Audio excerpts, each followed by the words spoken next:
haben wir 2 Minuten überzogen. Es ist Zeit, die Bühne zu räumen und freizugeben für Arie van Bennekum. Arie ist einer der Autoren des Agilen Manifesto. Er hat das Framework IATM entwickelt. Ja. Super. Okay. Ja. Warum rede ich überhaupt? Er ist ein Experte für agile Transformation und Business Agility. Und ich freue mich sehr, dass er hier ist. Und now it's time to switch to English. Is it better? Yeah, for me it's better. Yeah. All right. So then, welcome. It's your stage. Thank you so much. Awesome. Awesome. Very good. Thank you. So these are my notes, right? So you can see that by the time that I get to this side of the stage, you know that I'm at the end of my story, okay? So this is just for you to have a timeline. So good morning, how are you? Good, good. I got a little bit concerned, you know, I work a lot all over the world. And one of the things I always say about you when you're in Germany, this side of the line, this one? Okay, because of the camera, right? It's always, you know, punctuality is one of the things that is here in Germany. I think it's invented here, right? Being on time and sharp. And it's something that we need in Agile as well. So I would like to talk to you about this. It might be that I make notes or drawings. I will put them on the flip chart behind me. Questions we have at the end. We have time from my perspective, we have like 15 minutes Q&A, right? So when you have a question, please write it down, and the last 15, let's make it useful as well. Let me do a little bit of introduction about myself. I am from the Netherlands. I do apologize for not speaking German very well. 3 years of classes, many years ago. And that's where it stays, right? So, and I do everything in English. So I thank you for allowing me to do this in English, right? So also if it raises questions, use the 15-minute Q&A to do so. What I would like to talk with you about today is in terms of manage Agile and leadership. The title is very clearly, I am a leader, help, now what? And I want to just take some things out of it. What my purpose is, because I always go on stage if I do a talk or if I do a masterclass with my own purpose. You have your purpose, your reasons, right, why you're here. What I try to do here today is to get a little bit more insight on what it means, Agile, self-organizing in a team. Because when it comes to doing things in a different way and it becomes complicated, we're always very good at pointing at other people, or we blame the culture, or we blame the leadership team, but it's always about yourself, right, what you do. So that's where I would like to start. And then I would like to talk about the fact that for me, Agile working is about a collective delivery. It's about shared responsibility. So I want to talk with you about, okay, that ecosystem that you for the delivery or for the transformation, doesn't even matter, right? In Agile working, how do you build it, and what is from leadership perspective, what does it need? And then in general, I would like to talk about leadership in times of change. No matter what you say, right, when you go into Agile way of working, you will do things differently than you did them before, and it's very important that you can see the dynamics of leadership in change. Not everybody is a leader. Okay, so what does it take? Let's do the first one. What Agile is. Just give yourself a thought. What is Agile? What does it mean, being self-organizing? One of the things that I hear very often is, Agile is that I decide what I do. Correct? Do you think is that correct? I decide what I do today. Is that correct? Self-organizing? What do you think? I see. Okay, I ask a question, right? It's a yes or a no. It's not that complicated. So is it in the morning? This is not an exam. I'm just trying to be interactive here, right? So the moment that you walk into your team space in the morning, is Agile about you decide what you do? Is that what Agile is about? Partially, yeah, absolutely, right? But how does it work? Because I have managers coming to me, say, Arie, how does it work, man? Then I ask the teams, how are you progressing? Are you getting there? And say, hey, don't ask this, man. We're Agile. We're self-organizing. And people translate self-organizing into, I can do whatever I like. And that's not true. Agile is about doing what is needed. And in that part, taking your decisions, right? On the small part or the big part, it doesn't matter. You're in the morning, you're in front of your board, and you look at the board and you see the tasks that are open, you see the tasks that need to be finished, and you decide what to work on for the benefit of your team. You do what your team needs, not what you like to do yourself, right? It's not about tree hugging and your personal ego. It's about one of the things I like one-liners, and one of the things that I like about Agile is it's moving away from individual tasks and it's focusing on the team delivery, the shared responsibility. And that means in that perspective, in the morning when you get to your team space, you decide what you do. That's self-organizing, right? That's the thing. Now, self-organizing, when does it come from? In 1997, I'm sorry, but I'm that old.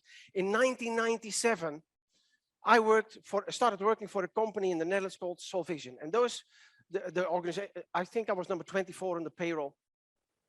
And the founders, Erik, Fred, and Theo, they were, mates from work. And they had a book. If you ever want to read a book, it's a nice one. It's from Ricardo Semler. It's called Semco Style. It's available on Amazon or wherever you go. Right, really interesting. And he wrote a book about self-organizing teams. But now the question is, what does that mean? I'm not talking about doing an IT project. I'm talking about, okay, so we have self-organizing teams. And they said, we are convinced that people know themselves really what to do. Look at yourself, look around you. I think everybody in here at least has a bachelor. Quite a few of you, I think, will have a master. I know at least one in the room has an MBA. We are smart people, generally spoken, so we know what to do. Nobody has to tell us what to do. So in that organization, and I tell you this because 4 years later, I started, with these 16 others, we wrote the manifesto. And we talk about, maximizing the work not done. We talk about things like, trusting people to get the job done and creating the environment where people can do that, right? That's what we talk about. Where does it come from? In terms of leadership, what I admired about them was the fact that they allowed predominantly, I think they did a lot of stuff, but predominantly they allowed people to make mistakes. And what is the biggest thing that people do, leaders or non-leaders? What you tend to do if your team is not doing what it's supposed to do, something goes wrong, people step in and start to tell the other people what to do. And that's where you need to back out, right? Because the team knows they just have a flaw now and they need to improve. So you need to facilitate their team in working. So we ended up in this organization. And for me, this is where self-organizing comes from. And this is why I explain this. What we did there was in those little teams, we did everything. So as I said, it's March 1997. I'm number 24 on the payroll. And the idea was, okay, we have those 24 people. We had 3 teams doing different consultancy jobs in the field with the customers. And the idea was, okay, the moment that you have an idea in the team, let's say you have a team of 12 people and 4 people get a new idea. They sit together, they make a small business plan. They go through a light process. And then before you know it, you don't have 3 teams, but you have 4 teams. And then in every team, we did everything except sending invoices to customers and paying salaries. So it was the innovation, it was the business development, it was the sales, it was the contract management, it was the delivery, it was the hiring, the firing, the rewarding, the evaluation, the learning. Everything was done in those teams. And you know what? People don't need managers to make that happen, but they need that space to make that happen. So when we talk about leadership, it's about giving space. And we all know the difference, we very often make the difference between leadership and management, right? We know this. And we can say, I'm the manager, I'm the managing director. They always give me goosebumps on my back, right? It's about, can you lead and can you get the best out of people? And Agile is about making sure that you bring the people together who have everything in the team that you need to make that valuable delivery. And if the team is missing something or something is not working, they will find it out and they will either ask you for it as an organization, not you as the manager, but as an organization. They will ask you for it, or you will see it and you facilitate it. It's getting there, right? So for me, that Solvision story, and it's 10 years of my professional life, has seriously formed me, not only as a professional, but also as a human being. It's about trusting people. And I have people that tell me, my son has a master in psychology. And I always say to him, in terms of working and trusting, I always say, people have no bad intentions. And he said to me years ago already, he said, Dad, we need to talk.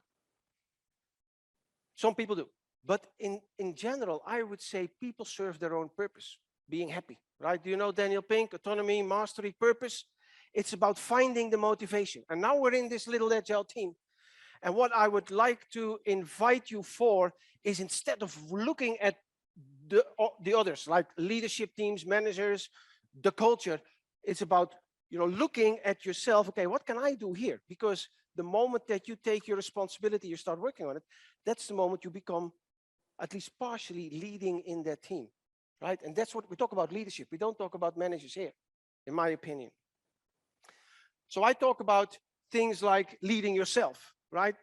Being courageous, being ready to make mistakes, being ready to ask for help, being ready to be helped, and also being ready to help others. Now, one of the things that I know in Agile working, and maybe you can recognize this one, there's an organization, and in the teams, they are doing little bits and pieces of Scrum. That's mostly where it starts. And then we read articles, especially people in management teams, they read articles and they say, Agile is really, it's magic, hey? We do Agile and now all the problems are solved. And then here it comes. Who of you is a Scrum Master? Who of you is a Scrum Master? Man, you're in trouble, eh? Because when things go wrong, they will look at you and say, it's up to you, right? You're the Scrum Master. They send you to a 2-day training and expect miracles, right? That's what we talk about. And that's stupidity. We know this. I'm sorry for the word, but it's stupidity. It's bullshit. Sorry, better word. It's bullshit, right? And why? We need to learn. We need to allow ourselves to learn. But our environment needs to understand we are learning. It's not about going to a 2-day training and then knowing the trick. Not even with getting a driver's license is about 2-day training and knowing the trick. This is about a deep change inside of what you do. One of the things that I know, and are you guys familiar with forming, storming, norming, and performing? Mr. Tuckman, you know him, right? What we know is that in the forming, especially in the forming and the storming phase, people need guidance. Sometimes very clear guidance, very concrete. I would say, maybe just tell me what to do because I'm lost a bit, that kind of thing. You know that when we go into any kind of change, we fall back in the Tuckman model to stage number 1, forming. So here we go. You're sent to your Scrum Master training, right? There you go.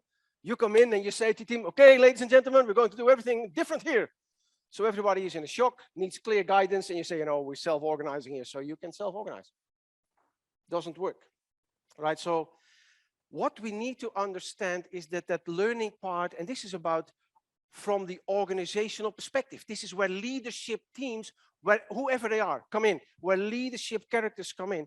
What you need to understand is that Agile, for me, what it really is an interaction concept. I mean, if you take this one, if I do it really quickly, where Agile, when we wrote the manifesto, who knows the waterfall? Who worked the waterfall? Oh, poor guys. Yeah. Okay. So, so what happens here? And I'm making this drawing because I want you to understand what we were. And I cannot speak for everybody, right? But when we wrote the manifesto, we tried to solve something. The purpose was to write a publication, and the waterfall isn't working.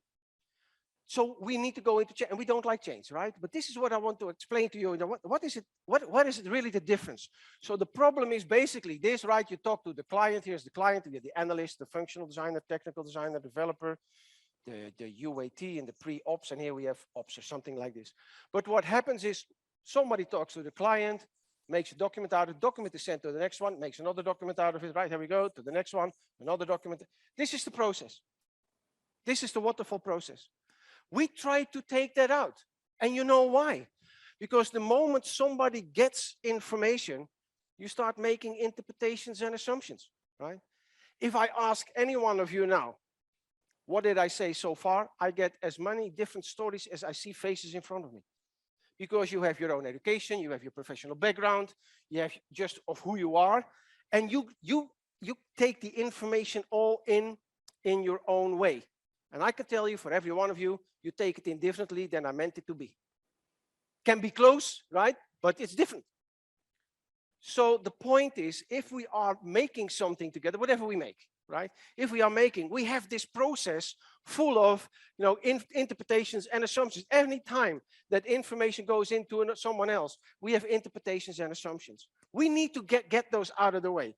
So instead of doing this way of working, where we create documents and send to each other, it's about sitting at the table.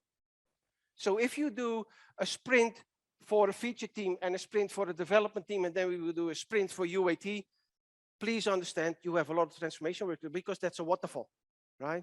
And that's why we try to take it out. Handover means trouble. So it means that in essence, Agile is an interaction concept. And what do? We are sitting at the table instead of doing this sequential. We're sitting together, the expertise we need, but we do it together at the table. And the moment that somebody says, hey, I'm the business, this is what I need, and someone who develops, whatever they develop, says, okay, can I ask you what you exactly mean? Can you make a drawing for me? And you can check, you can validate, you can verify. That means also that the interaction is exactly what it's all about. And I meet people that will say, about the daily, we do it only once a week because we're so busy. It takes so much time. Or the retrospective, we do a retrospective, but we never do an improvement because the business managers are pushing us that we do the work. So we don't have time for an improvement. We do have only time to do the retrospective, which is basically bollocks, right? So we need to find a way to really understand what it's about. And where does then, it coming in? It comes in that the leadership should facilitate this. Agile, if you say it's an interaction concept, it means that you have to create a sort of an ecosystem where you do it together. Now, who should be in that ecosystem? An agile delivery, but also in an agile transformation. In an agile delivery, you create that ecosystem for that one delivery in a non-agile organization. And if you transformation, you transform the ecosystem in the organization itself completely and permanently, right? So what is it that you're looking for is to make sure that the people are together at the right moment. I once wrote down, Agile is about having the right people at the right time, talking the right way about the right things. That's what Agile is all about. Because this Agile is about one thing and one thing only, avoiding delay. And I avoid delay to get the valuable solution, whatever the solution is, to the market. Because then it can start generating the value. It's not that if I make that solution and I put it out there that I have value. No. Now we have to start using it.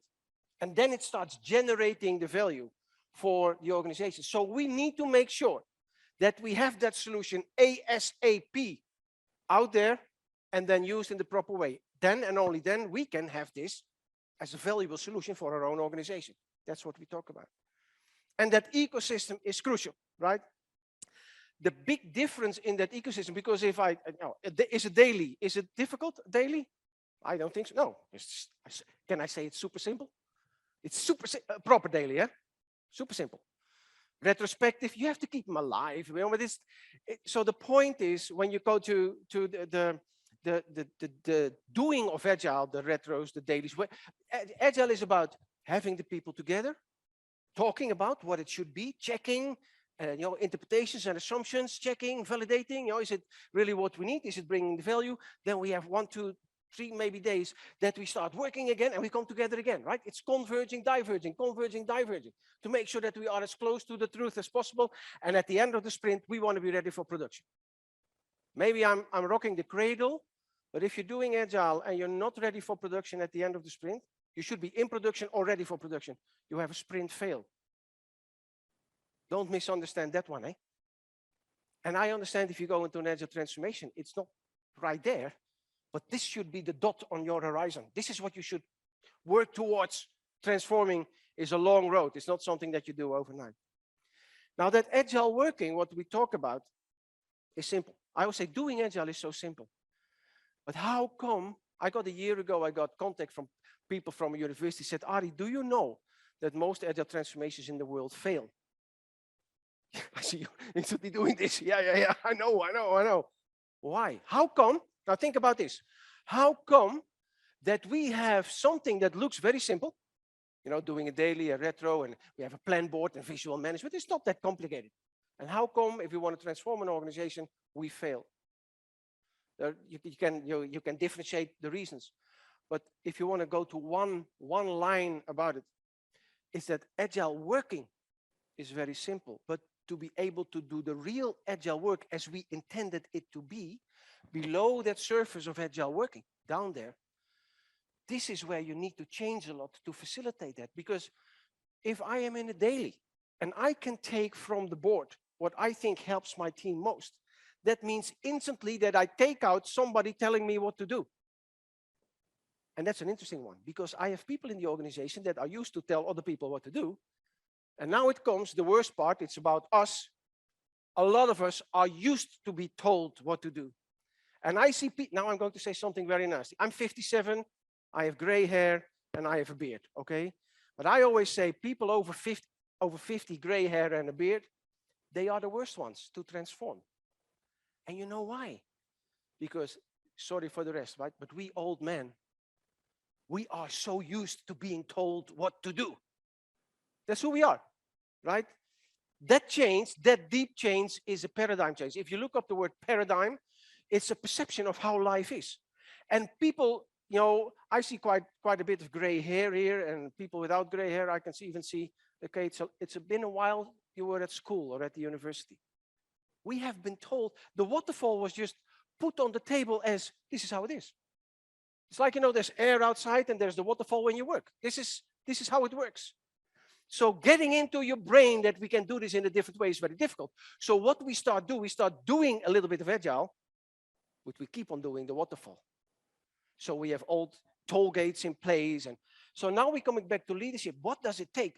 Coming back to that ecosystem. That ecosystem means that I have a group of people working together on one solution. I always say it's the stakeholders. Now, who are stakeholders? Give yourself 5 seconds. When you make a solution, what does the word stakeholder mean? What does the word stakeholder mean? Let me give you an answer. How I perceive it. It's just my perception, right? How I perceive it is when I am working on something, I have the people that are in my team. Together we are making. Okay, that's clear, right? Those are stakeholders because together we are making. Now I have also the business. You need it, right? So together we go in a shared responsibility. You tell us what the value is that you're looking for. We are the smart asses building the house, and we make sure that you get the house that you need. Great. But do I cover all the stakeholders? No, I don't. Because I'm going to tell you something. If I build a house, I need to be aligned with the electricity company if I followed all the rules of implementing my electricity installation in my house. If I do, you know, the sewer system, I have to comply to other rules. Can you see what's going on? Then in the Netherlands, I have to have a label about how energy efficient my home is. Another. So I have at least 4, 5, 6, 7, maybe 12 other instances somewhere. The moment that the team has made something for the people from the business and they think we are ready, and then we have other people who can stop us. They can say, no. We didn't approve what you made yet. And this is another paradigm that we have to rock. The paradigm is that somebody is making something and then somebody else will tell you whether it was right or wrong. And I can tell you, there are people in the world, they love to tell other people what was wrong, right? So what you need to do, and now we're going back to that interaction concept and going back to the paradigm change and where you need leadership to make that happen, is now I need to identify before I go into those sprints where I make something, who are the stakeholders in my work? Who can accept or reject what we are making? Because remember that I said, Agile is about avoiding delay. And if I'm at the end of my sprint and somebody will quote unquote test what I have made, I can tell you what's going to happen. They will find errors, they will find bugs, they're going to reject, and you have a delay. And that's what we don't want. So Agile is about, and here's a paradigm change. Instead of, you know, let's say you're the legal department, right? I work very often with legal departments. And you have a business department that you work for, and there's the legal department that has to approve as well what you made. Then I say, hey, legal department, get your ass over here. Man. Get your ass over here. And instead of checking at the end of my sprint what the team has made, no, you're going to be in the sprint from the beginning. You're going to give every 2 days, 3 days, short feedback to make sure that by the end of the sprint, I'm ready and I meet all criteria. For those of you, Scrum Masters, product owners, that do the demo as an acceptance meeting, please don't, because you fuck up the system. It's not how it works. Because if I do a check at the end of the week, at the end of my sprint, I can tell you somebody will find something and we have a delay. And you have a sprint fail. That's not what you want. You want to celebrate success, right? So you can hear that things in agile working are different. The way we collaborate, the fact that we have different responsibilities, the way how we decide as an individual what to do. But you need in the organization something to make that happen, right? That's really important to understand. You need to, because when you're a team member, you might say, okay, you know, that the decision-making process about accept, reject, we're going to do it in a different way. I'm going to tell you, you get your ears smacked. Why? Because you are not in the position to make that change in your organization. Sadly as it is, it's always about some management layer somewhere higher up. So you need people higher up in the organization to facilitate the change, the formal change in your organization. The change about things like decision-making processes, the standards for documentation, how you do progress reporting, how you take in the work, how you hand over the work, how you accept the work, how you reject the work, how you decide on. You know, one of the things that is really still difficult, what I see, and it's a very simple one, is that, you know, when you are in an agile team working, in the agile team, and for me the agile team is business and development together, this is where we decide on the requirements. The organization has nothing to do with what kind of requirements we think should be best. The organization sets the goals. This is the value that we're looking for. And the people actually in that working environment who will use that solution, they know best. Managers don't know. Managers manage. They don't know how it works. They only manage, right? So you need to understand, I need to make sure that that deep knowledge in those people. I'll give you a very simple example. I did a project for a new workflow management solution. And I was talking to the boss, a couple of hundred people, and the boss is called Simon. And I said literally to him before going into the sprint, I said, Simon, man, with all due respect, I need your people, not you. You need to put the stamp on it. I said, I want you to tell the team what the value is that you're looking for. He said, I need to go to 96% efficiency. Okay, great. But your people will know how to get there because they can tell in that workflow exactly on a daily basis because that's where they do the work.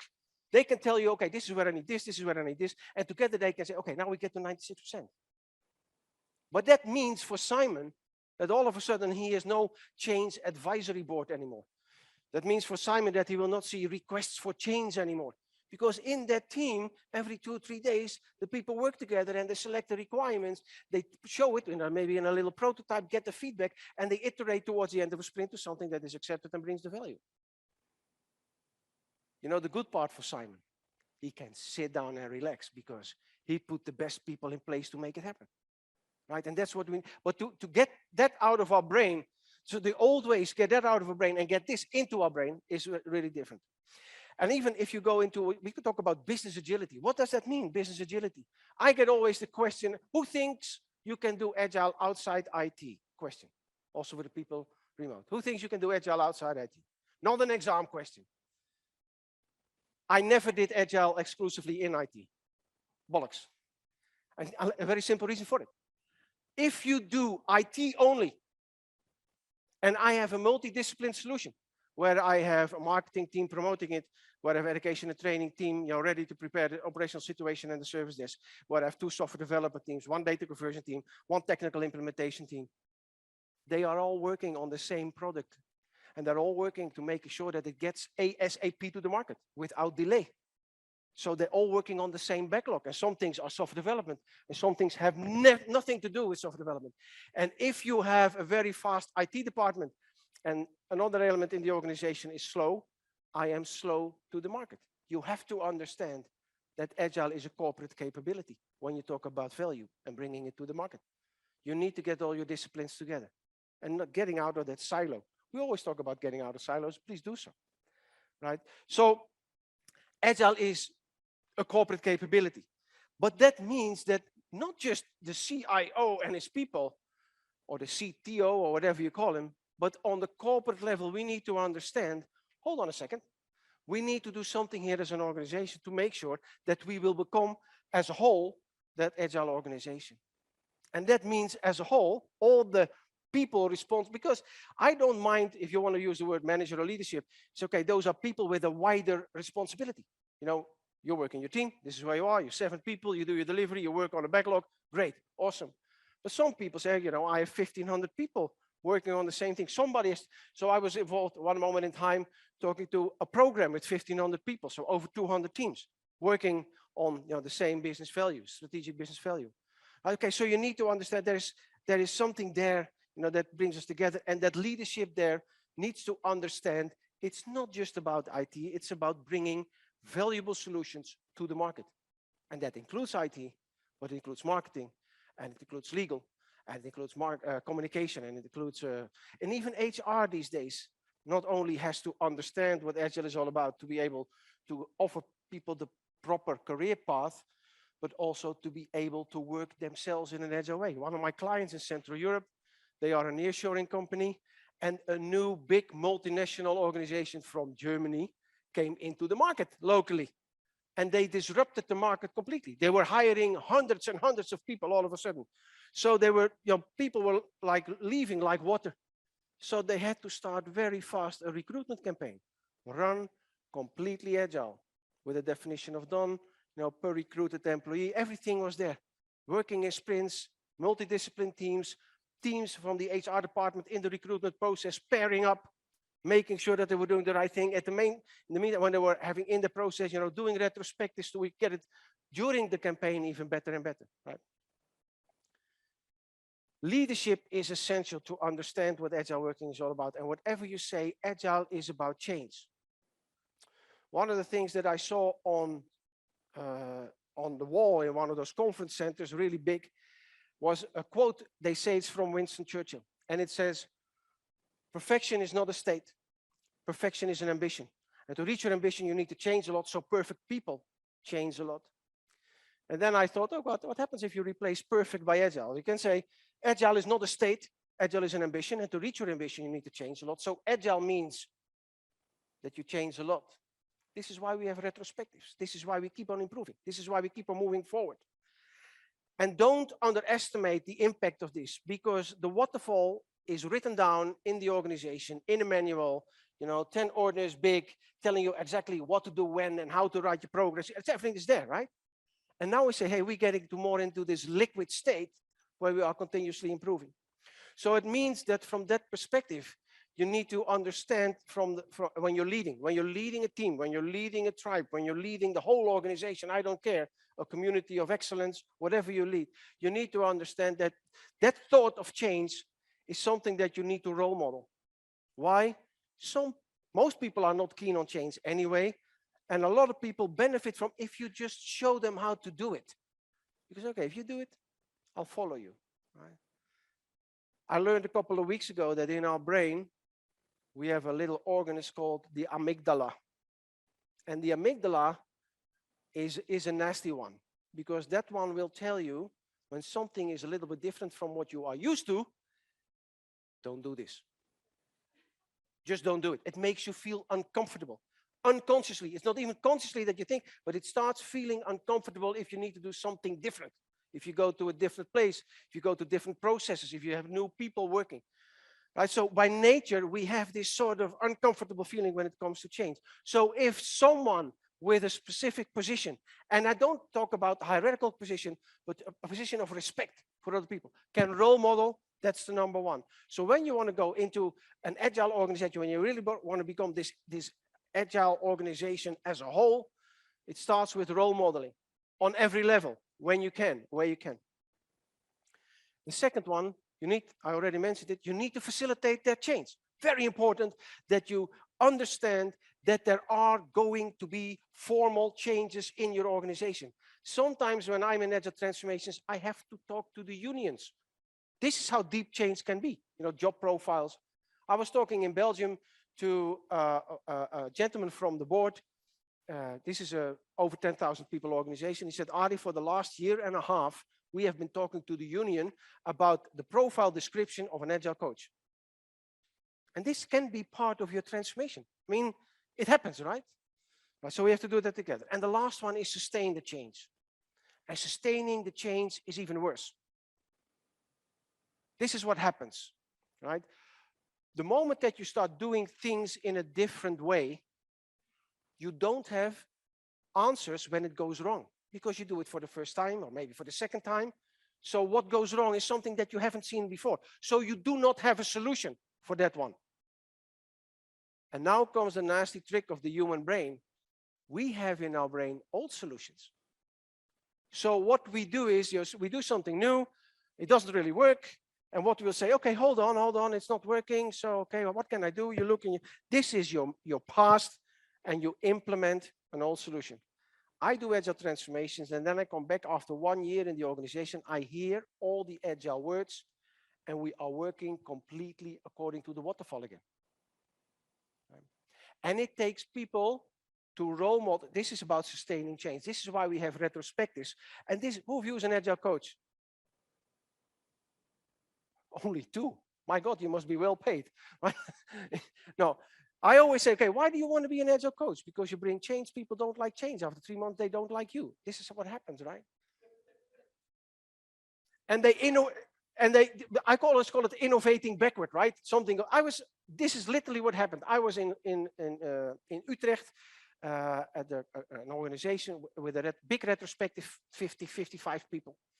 And after 2 hours of retrospective, the facilitator of the session stood on the table and he said, ladies and gentlemen, can I have your attention, please? We have been in trouble in the development over the last couple of sprints. We have the solution. We're going to make a more detailed technical design. And that's what I call innovating backward. And this is about sustaining a change, because I can bring the change, but you don't have the solution when things go wrong, and things will go wrong. And because it's the power of the reflexes and the paradigms that the old ones. I want to give you an example. Sometimes I'm in South Africa. I live in the Netherlands. You know, one of the differences between South Africa and the Netherlands, in South Africa, people drive on the wrong side of the road. I see you looking at her, right? I said, like, it's interesting. But this is what happens. You know, this is what my brain tells me. I am driving on the right side of the road. Now, if I get in South Africa and I get into a car, I'm pretty much okay. 4 wheels. Car has 4 wheels, it has a roof, steering wheel on the other side, but there's a steering wheel. You know, then I go on the road. I have traffic signs, I have traffic lights, I have pedestrians, I have trucks, I have scooters, I have other cars going around. It looks pretty much the same, but it's not. I remember the first time that we got to a crossing, I asked Natasha, I said, how does it work here? I mean, you get to a crossing, who gives preference to who? She said, well, it's very simple. You know, the one who comes first has preference. I said, well, you should try that one in the Netherlands. Everybody was like, I'm first. Okay, so it's coming back to understand a couple of things. Even if it might look the same, we're still making, for example, code. It is not the same the way we work. And that difference is deep.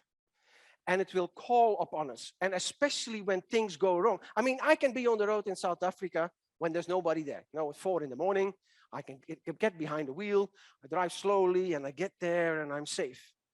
The point is, at 4 o'clock in the morning, I'm in bed. And that, you know, when I would be in traffic, it would be maybe 4 in the afternoon. You know what traffic looks like in Johannesburg, 4 in the afternoon? Okay, so this is where people, and now it comes, do unexpected things that I don't expect. On top of this, you know, I already have to get into my brain, you know, the right has preference, those kind of things are different, you know, when I get to a crossing or when I get, so I already have a different set of rules. And now also I have to respond in a different way when things happen. And I'm not ready for it. Because I have my old paradigms, and my paradigms give me reflexes. So my old reflexes are very strong. And this is where leadership, so I'm talking still about sustaining the change. This is where the leadership of any team or any level, people who take the lead, people, you have your leaders and your followers, people, you know, natural leadership, where you need to understand when people like to feel safe. Okay, you know, we do this, you know, a thing about maybe testing or how we work with the definition of done, or we do poker estimation. I heard agile coaches saying to me, oh, no, I never do poker estimation because it doesn't work. And then I think, piss off. because poker estimation does work.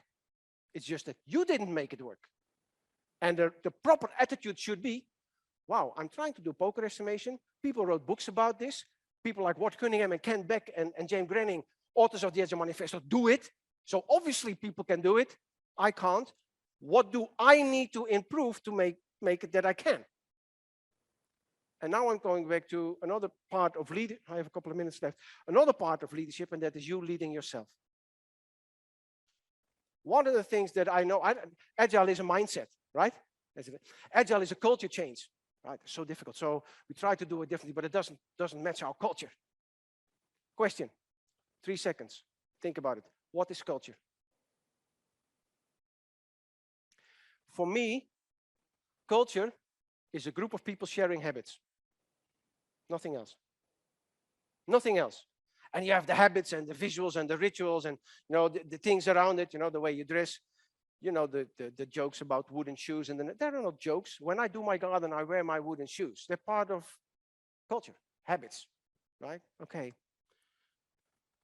The point is, if you can see that culture is a group of people sharing habits, and that can include even wearing specific clothes, like go to a stock exchange or whatever. That means that if those people take their own responsibility and said, that amygdala here is knocking on my door and it's telling me not to change, but I know we have to change. Agile is not a choice anymore. The pace of innovation is going so fast, we'll never slow down. So the agility, whether you call it agile or not, but the corporate capability to respond to change is inevitable. You need to, with the best level of quality, you need to be able to do this, right? So that's where we need to go. So when it comes to making that change starts simply with you. And now if you have a group of 9 people in a team and they start collectively changing their habits, then we have a transformation. So as an agile coach, guys, tough job, hey? But as an agile coach, this is what you cannot change someone else. Forget it. If you think you can change somebody else, forget about it. People can only change themselves. They can do different things under pressure. Pressure from managers or whatever. But the moment the pressure is gone, they do what they choose to do. So people can only change themselves.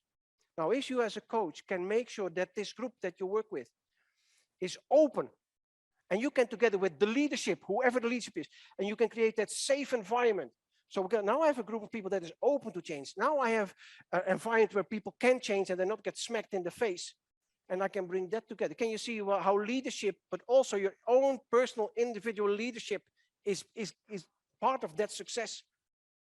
And my story in Agile transformations is always, okay, if you think you don't have to do an Agile transformation, be my guest. But I think your company will be in trouble in the next 3 to 5 years, right?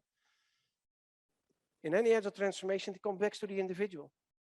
And what I don't like on the leadership level, old school, is they send you to a Scrum Master training and okay, now you're Agile. I was once talking to, here it comes, a director of Agile transformations. And he had an IT department of 2,500 people and it was January 26. And he said, Arie, April 1, we are all Agile. I thought, man, I want to have that magic wand. Then I call myself Arie Potter. I mean, it's impossible. That change, and now we go again, that change takes time. If you want to create new reality, paradigm is your perception of the world. So you have to create a new reality. Interaction is not making documents and sending them up and down to each other, remote and written. No, it's face-to-face, it's sitting at the table. It's no longer, I'm responsible here in my own task. No. You're now responsible, co-responsible for the whole full delivery. That's where those kind of change starts with you. Right? So for me, an Agile transformation starts with you. And whoever says it doesn't fit my culture, kick their ass. Agile is not about being nice and hug a tree. Agile is making sure that we serve what we are here for. And if you're in a company, of course your company has a profit target. I can see that happening. But what if you are working for a government? You are spending public money. And it's your choice either to waste public money or to make it valuable. Right? And that's the change that you go through. And that's what you have at hand. So it starts with yourself. And in Agile, again, it's about that collaboration. It's not difficult. It's just the whole setting under it, the empowerment that you have, the tasks that you do, the way you select the work that you do. Those things are different. from the people who do it, from the people who look at it being done, you know, when they are in a leadership position in the organization. And I think that's the one that we should take in. And I have to be very honest, my amygdala is also knocking on my shoulder every now and then. Because then you get to this conference and they say, oh, you know, you go to we have the conference app. And I thought, you know, I've seen now 27 conference apps. I didn't see this one yet. Do I have to, again, do I have to do this? No, installing, learning how to use it. Yep, that's what life is about. This is what life these days is, right? It's about learning, more than ever. And about that change, and then I would like to go into the Q&A, I want to share a story with you. I had 12 years ago, in 2009, I had the privilege of being at the table for an hour and a half with Mr. Kofi Annan. You remember him? He was Secretary General of the United Nations, and he was just retired. And I sat at the table, and one of the things that I remember, I was in a room like this. I had to bring him to the room to talk there. So and this is a man that I look up to, right? So I was looking for this big Afro man, he stood next to me. He was like this big. But he had a personality, man. So impressive. We sat at the table and we had this conversation, hour and a half, about, you know, the world. And I said, at one moment in time, I said, you know, I have two sons and they are 13 and 17 years old. I know we live in a complex world, but what if they see an opportunity in a country like Myanmar, right, where it's a ban, where you're not allowed to go into? What would you think they should do? He said, tell your boys that change always starts with one person. And I think when it comes to agile working, it's you, right? So take the responsibility. Thank you.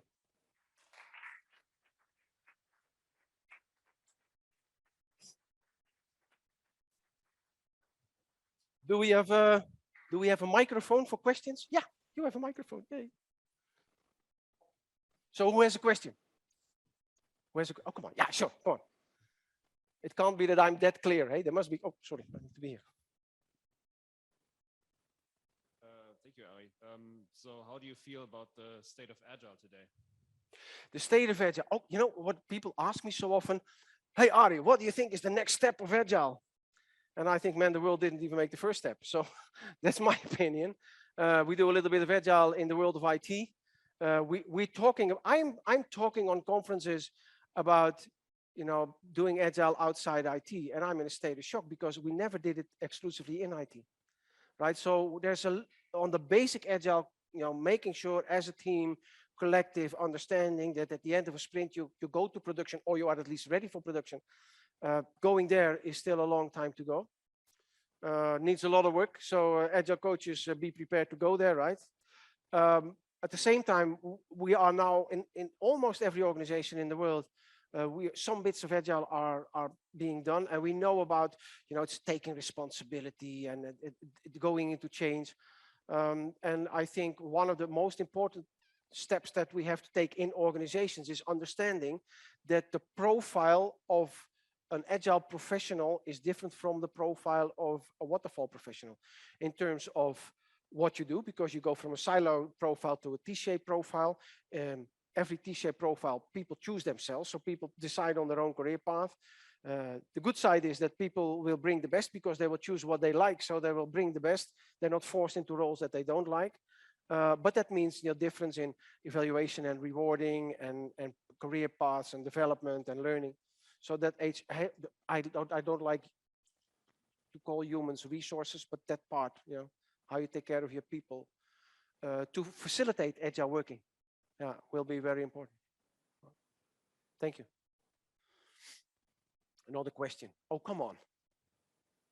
Yes, there's a question here behind you. Yeah, Nico.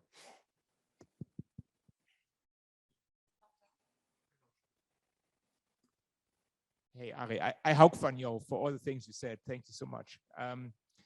One note I took down is Agile is an interaction model. Is that the point where Agile meets systemic theory, which says organizations exist of interaction and communication and not of people? Yeah, I think so. what I always said about Agile, even before Agile, right? Before 2001, I started my way of working in 1994. So, and I said, what we do is just structured common sense.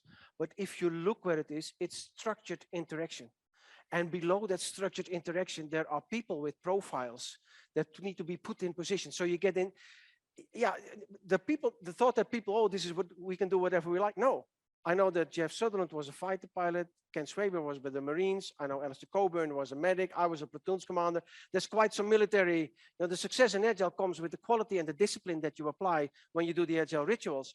And that means having the right people, have them empowered, and being part of a systemic approach. Yeah. I don't know if we talk exactly about the same thing, but you have to understand that this is where it comes from. Yeah. I like to make that metaphor when you have those special forces teams, right? If you have those 6 people teams, they all have their own profile, but they all have multiple things that they can do, and they can step in for each other, they can help each other out, right? And that's the kind of thing that, but also in the army, this is really, well trained, and it's really understood what it should be. And I think that's why we go into this systemic part. Yeah.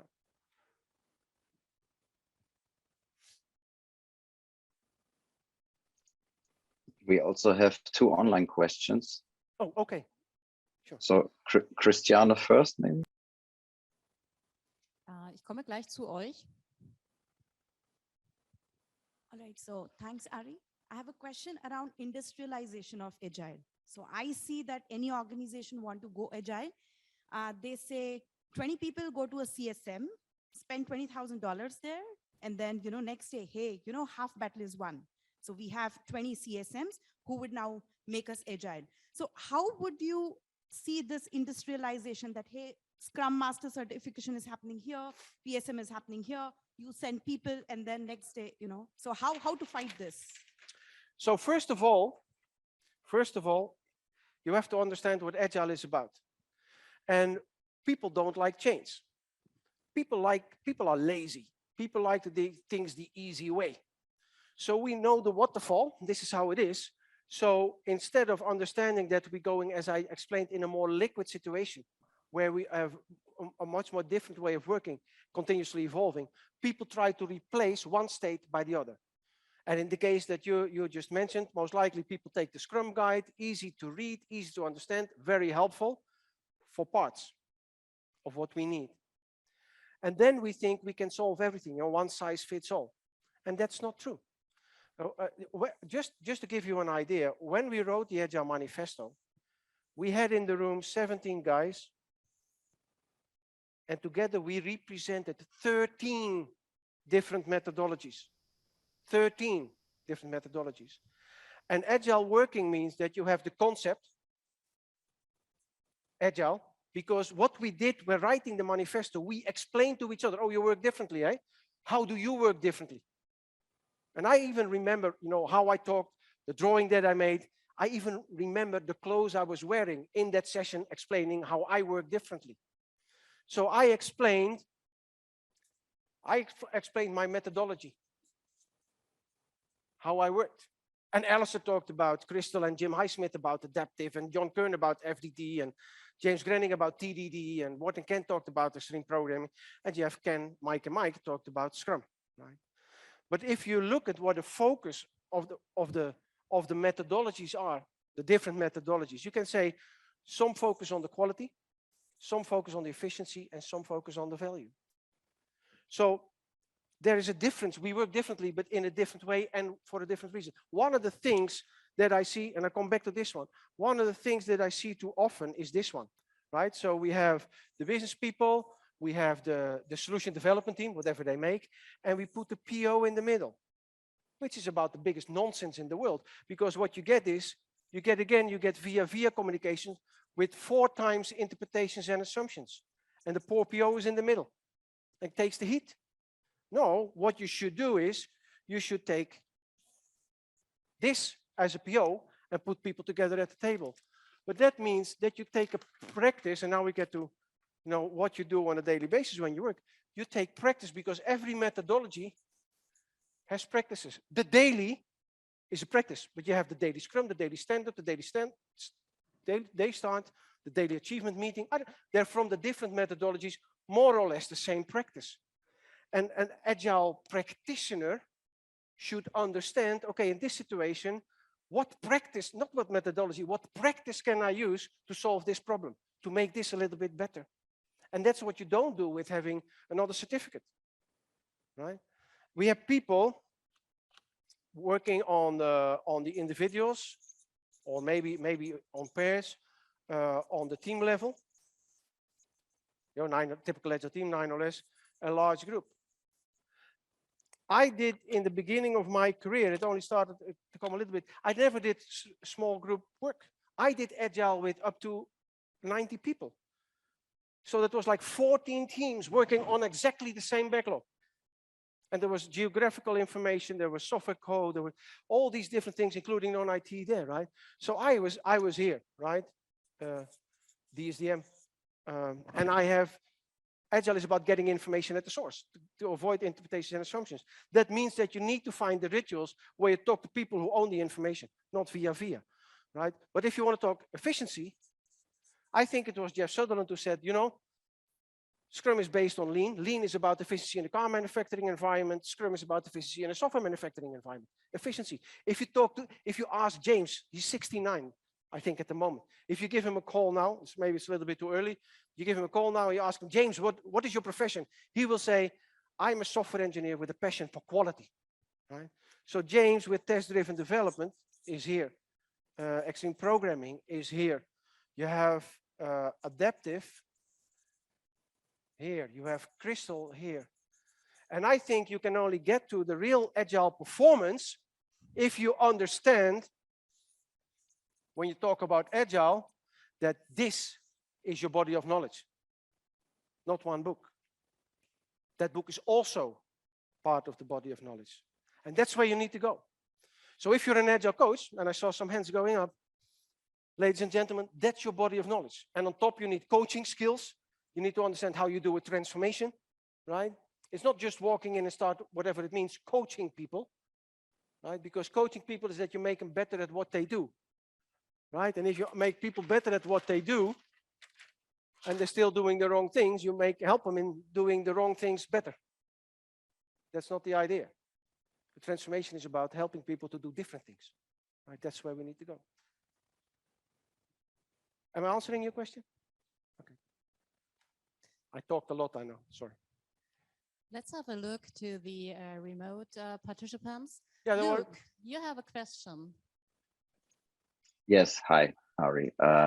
My question is that you also have mentioned that a lot of people are going in transformations, maybe do a Scrum Master, and now you are Agile, that we are facing a lot of tools and processes like Scrum and Safe, but the people don't know very well about the Agile mindsets and values, what they are.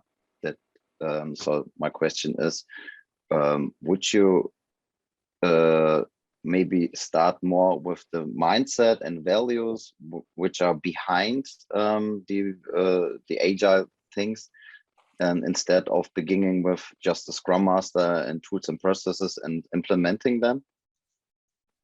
Okay, so you have a big point, right? It's the truth is, Agile is that different mindset, and Agile is based on completely different paradigms. At the same time, we need tooling as well, because if you, especially in the area of software delivery, if you want to go to production every 2 weeks, if you don't have your tools, you know, to make that automated, your testing, integration, and deployment, you lose it. You don't want to go to production every 2 weeks by hand, manual labor, right? Very risky. So we have tools as well, but I want to give you an expression. A fool with a tool is still a fool. So you need to work on that mindset first. Otherwise, people will do the wrong thing with the tools, right? And people say, oh, no, we use Jira, we're Agile. Okay, that's not how it works. So the point is, as an Agile coach, or just as a thought for the process, you need to understand that Agile is different. Agile is about about understanding that the rules of engagement are seriously different. So if you want to go into transformation, talking about mindset, you need to, I always talk, the rules of the game. So I say, okay, we have to change the environment. That's how I call it. The rules of the game, team space. So we talk about, so this is in this first part of the transformation, there is a lot of training because people don't know. And the training is more than just one methodology. It's about the concept of Agile. It's about the values. It's about the principles. It's about understanding why we do a daily, why we do a heartbeat, why we do visual management. If you don't get it, you do it in the wrong way. Right? So first of all, it's about getting, the second step is once people know the rules of the game, you have to, from the environment, you have to work on the team. Because now we know why we do visual management and we have it in the team space. We know why we do dailies, but how do we do this as a team properly? So that we don't have, I don't like it, for example, if a scrum master in the team is a person, one person only. One of the things we try to avoid in working Agile is getting away from individual dependencies. So if I have something on the team that only one person can do, I'm at risk. And the first thing I need to do is I need to cover up. I need to make sure that there's another person who can do this as well, right?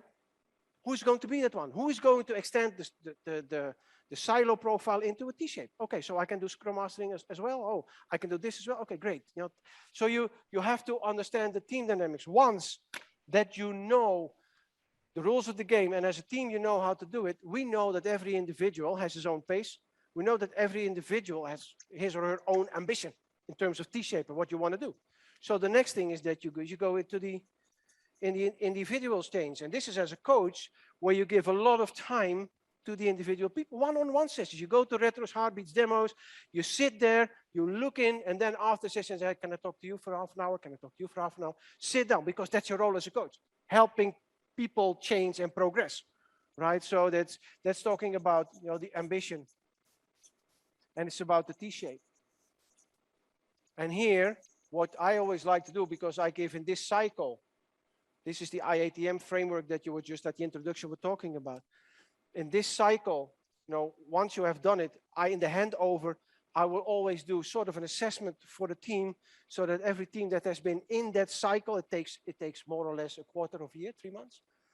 Then you can say, okay, team, you know the rules of the game, you know how to do it together. Everybody is working on his or her own change, but you're not done. You're never done in a transformation. And this is the moment where I as a coach do a sort of an assessment.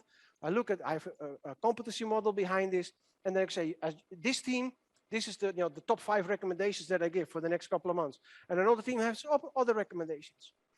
And then you go into that process, right? So in terms of mindset, because that was the question was all about, in terms of mindset, this is a model focusing on that paradigm change. And a paradigm change is a change of the mindset, because the paradigm change means that you change the perception of what you think that your reality is based. And if you don't do this, if you don't start there, people will just hanging around in the tools and never get there. Thank you. Yeah, that's what I have also faced. Thank you. Well, then you know, right? Okay. Yeah, Christiane, we have time for her question also. One other question. You have a lot of awareness and described, what it needs to change. You need, practice and training, and you fall back and all those things. Do you have a rule of thumb, what it takes, how much time people need to learn, to practice? Yeah.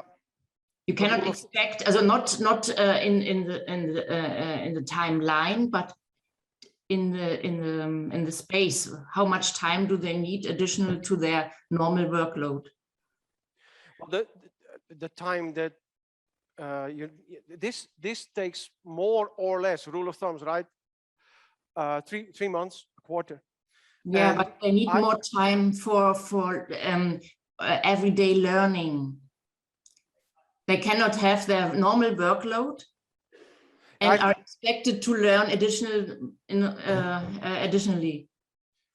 I don't know if I understand your question well, right? I mean, the learning, the base learning of agile working is this.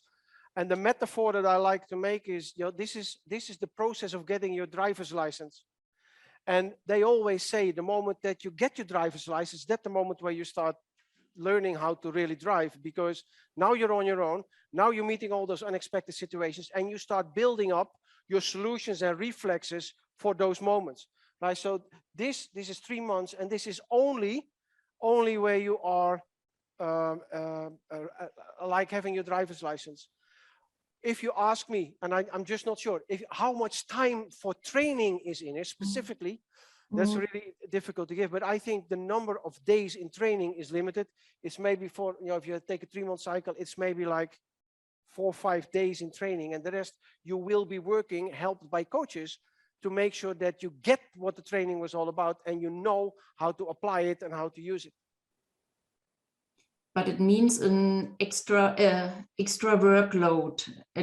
You cannot expect the same outcome as you had before during that time of change. Of course, it takes time. Yeah, absolutely. Yeah. And do you explain it to a CEO before, upfront? Well, what I know, and this is what I've seen in my own transformations, is, if this is the performance line that you normally have, what you see is that they go down as a team, and after 6 to 8 weeks, they will be back on the same production level as they were before, and from there forward, it should be about improvement. But you cannot have change without investment. The change is an investment, so yes. It will take time. And the point is also, if you don't recognize the fact that your organization needs this, and you don't do this kind of change because you say, we're under pressure, and we really need all our time to make sure that we do our deliveries that are currently on the calendar, then you're in trouble already. Because you need to get into that change at one moment. You need to. And it takes time. Yes, it does. It does. Okay. Yeah. Thank you. Thank you so much, Arie, for the opening of Manage Agile. Thanks. Applaus. Thank you.